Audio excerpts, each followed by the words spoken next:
ಹುಚ್ಚು ಕೂಡಿ ಪ್ರೀತಿಗೆ ಪಾಗಲ್ ಪ್ರೇಮಿಯಿಂದ ಹತ್ಯೆ, ಬೆಚ್ಚಿಬಿದ್ದ ಸಿಂಧನೂರು ಮತ್ತು ಲಿಂಗಸುಗೂರು ಜನತೆ. ಹೌದು ಪ್ರಿಯ ವೀಕ್ಷಕರೇ, ನೀವೇ ನೋಡಿ ಈ ಸುದ್ದಿಯನ್ನ. ಸಿಂಧನೂರು ನಗರದ ಕುಷ್ಟಗಿ ಮಾರ್ಗದಲ್ಲಿರುವ ಡಿಗ್ರಿ ಕಾಲೇಜಿನ ಎಂಎಸ್ಸಿ ವಿಭಾಗದ ವಿದ್ಯಾರ್ಥಿನಿಯೊಬ್ಬರನ್ನು ಪಾಗಲ್ ಪ್ರೇಮಿ ದುಷ್ಕರ್ಮಿಯೊಬ್ಬ ಚಾಕುವಿನಿಂದ ಇರಿದು ಭೀಕರವಾಗಿ ಕೊಲೆ ಮಾಡಿದ ಘಟನೆ ಗುರುವಾರ ಬೆಳಗ್ಗೆ ನಡೆದಿದೆ. ಇಡೀ ಸಿಂಧನೂರು ಬೆಚ್ಚಿ ಬಿದ್ದಿದ್ದು ವಿದ್ಯಾರ್ಥಿಗಳಲ್ಲಿ ಆತಂಕದ ವಾತಾವರಣ ನಿರ್ಮಾಣವಾಗಿದೆ. ಕೊಲೆಗೀಡಾದ ವಿದ್ಯಾರ್ಥಿನಿ ಶಿಫಾ ಲಿಂಗಸುಗೂರು ಪಟ್ಟಣದ ನಿವಾಸಿ. ನಗರದ ಸರ್ಕಾರಿ ಪದವಿ ವಿದ್ಯಾಲಯದಲ್ಲಿ ಎಂಎಸ್ಸಿ ಪ್ರಥಮ ಸೆಮಿಸ್ಟರ್ನಲ್ಲಿ ವ್ಯಾಸಂಗ ಮಾಡುತ್ತಿದ್ದಳು.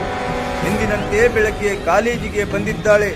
ಕಾಲೇಜಿಗೆ ಬಂದಿದ್ದ ಈಕೆಯನ್ನು ಫಾಲೋ ಮಾಡಿದ ದುಷ್ಕರ್ಮಿ ಆಕೆಯನ್ನು ಪುಸಲಾಯಿಸಿ ಮಹಾವಿದ್ಯಾಲಯದ ಸಮೀಪದ ಬಳಿ ಇರುವ ಲೇಔಟ್ ಪ್ರದೇಶಕ್ಕೆ ಕರೆದುಕೊಂಡು ಹೋಗಿದ್ದಾನೆಂದು ಹೇಳಲಾಗುತ್ತಿದೆ.